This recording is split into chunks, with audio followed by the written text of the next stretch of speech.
Jai Swaja World TV exclusive coverage from Warangal Ellam Bazar. It's me, Chiluveru Shankar.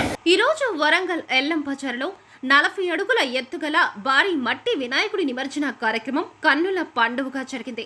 40 అడుగుల భారీ మట్టి వినాయకుడిని ప్రతిష్ఠించిన విగ్రహదాత ఆకుతోట సంజు సంధ్య దంపతుల నేతృత్వంలో పూర్తి ఆధ్యాత్మిక శోభతో భారీ గణనాథుడిని ప్రతిష్ఠించిన చోటి నిమజ్జన కార్యక్రమం అశేష భక్త జనకోటి సమక్షంలో అంగరంగ వైభవంగా చేయడం జరిగింది. తెలంగాణ, ఆంధ్ర రాష్ట్రంలో ఎక్కడా జరగని విధంగా ఎల్లం బజారులో 40 అడుగుల భారీ మట్టి వినాయకుడిని ప్రతిష్ఠించిన చోటి ఫైర్ ఇంజన్ల సహాయంతో నిమజ్జన కార్యక్రమం అయితే కన్నుల పండుగ జరిగింది.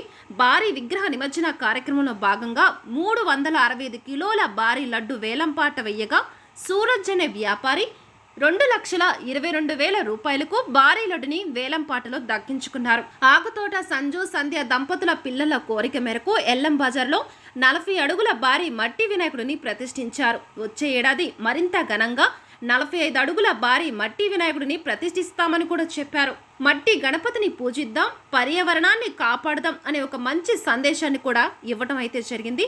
జై స్వరాజ్ వరల్డ్ టీవీ ప్రత్యేక కవరేజ్ మీ చిలువేరు శంకర్.